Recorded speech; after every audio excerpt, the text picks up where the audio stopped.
free first. You get.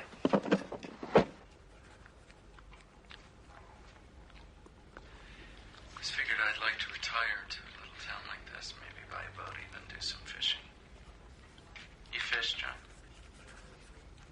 I have done so. All right, let's not beat around the bush, whatever that may mean, and get right down to it. You don't mind if I jump around a little bit this morning, just while I'm easing my way into this, do you? You're asking the questions. You had an argument with Ross, assaulted one of the officers, right? I wouldn't use the word assault. You got a racy temper, Sergeant. Not especially. Just something they did on this occasion made you lose your rag. Not they, he. Taylor put a piece in the newspaper, which in my opinion put my witness in jeopardy. From whom? From the man I detailed in my report. He's a crazy man. And to my certain knowledge, he has killed 8 girls. Not a lot of support for that scenario, though, is there? No, not a lot. Not even from Ross? No. Is that why you lost your temper with him? Frustration, no one believing you? Is that why you were angry with Taylor? You don't like Sergeant Taylor, do you? Like? You want to use another word?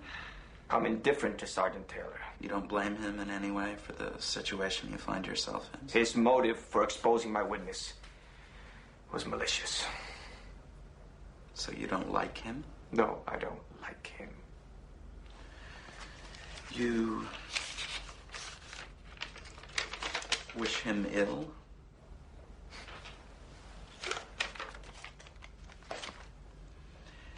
This crazy man, what makes you think he wants to eliminate Miss Robertson? Did you read my report, sir? I'm asking a question. He reads in the newspaper that I'm investigating the disappearance of a friend, and Miss Robertson becomes the focus of his anxiety. How good of a witness is she? He's a crazy man, but he ain't stupid. He's very intelligent, and he's got a flexible MO, and he doesn't want to get caught. We'll have plenty of time to discuss your mystery man and his flexibility later.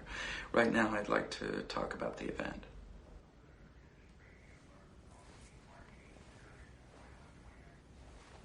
Can you turn that thing on? All right, the door comes back, hits you, knocks you down, knocks you out. For how long do you figure, approximately? 1 minute? Okay. Okay. Then what happened? Immediately you get up? I saw the flashlight on the bottom of the stairs. Did you check your weapon? Maybe. Would have been instinctive, but all I know is I was in possession of it. You didn't check it? I don't know. I didn't think of it. Why not? I was dazed. You were woozy, confused. I was unconscious 10 seconds ago. I understand. Then? Then I went down and grabbed the flashlight and tried to get Ross on the radio, and there was nothing static. Notice blood on my hand. My eye was cut. Could you see out of it? Yeah, I could see. I ran, climbed out of the window, went down the fire escape. When I got to the bottom, I found Ross. Were you breathless? Sure, I was breathless. When did you realize you were no longer in possession of the .32? When I was in the hospital. You figure you lost it in the hospital? Or on the way there? I figured it had fallen down the stairwell. Like the flashlight? Yes.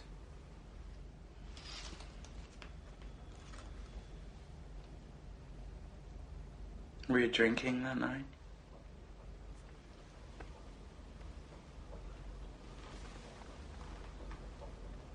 It was Christmas Eve. That wasn't my question. Yes. What about Ross? Were you drinking in the car? You had a bottle in the car?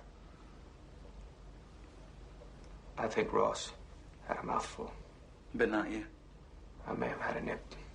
To keep out the cold. It was very cold that night.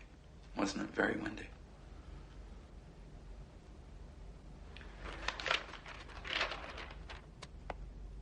Which hand was the flashlight in? Left hand. So the Walther was in the right? The Beretta was in the right. You just said you didn't check, so how do you know which gun you're holding? You said you figured it had gone down the stairs with the flashlight. You said you were confused. You pick up the flashlight in confusion. How do you know you didn't pick up the 32? You playing games with me, Mr. St. Anne? Games? I told you I lost the Walther. Oh, you told me you didn't know. You'd lost it until you were in the hospital, and if you didn't know till then, it could have been either weapon. The gun in my right hand was a Beretta. And I'd like that note corrected for the record now, please, sir. Do you want a lawyer, Sergeant? Oh, there you go, another game question. Do I want a lawyer, Sergeant? What do I want a lawyer for? I got nothing to hide. Don't you? You know I don't, so why don't we quit the bullshit and get down to it? What's your angle, Mrs. St. Anne?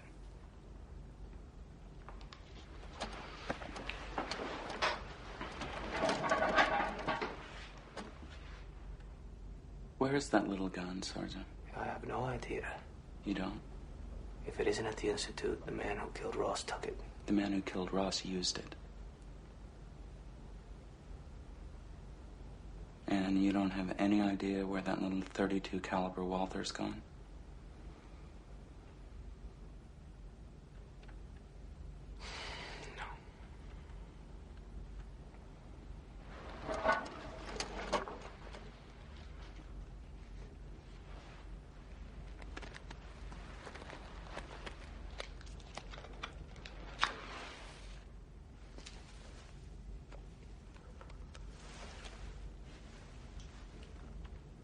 All right, Sergeant, here it is.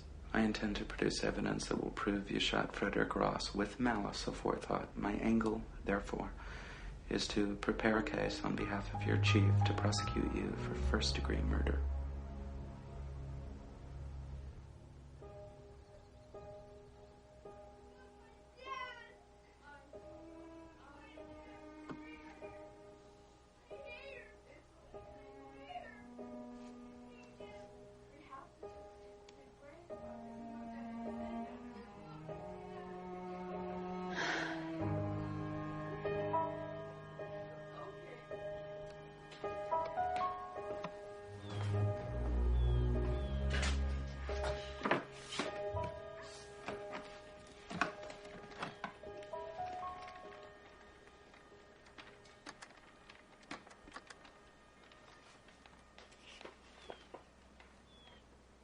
Could I have a number of a taxi, please?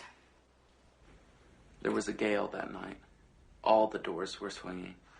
So this door comes back and clips you, and down you go. Within 35 seconds of unconsciousness, you're on the fire escape, and you're confused, really confused. You don't know if Tuesdays come in twos or happen once a week. You see a figure coming up the stairs.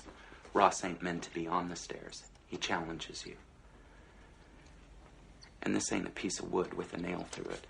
This guy's got a 12-gauge Winchester up your nose, and he's drunk, and you're dizzy, and your eyes full of blood, and you ain't thinking good, and you're seeing worse, and wow, it just went off. You just put him down.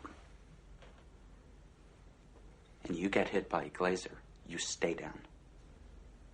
But he ain't dead. Now you realize you shot your partner. Oh, Susanna, how am I going to get out of this one? I know. Serial killer shot him.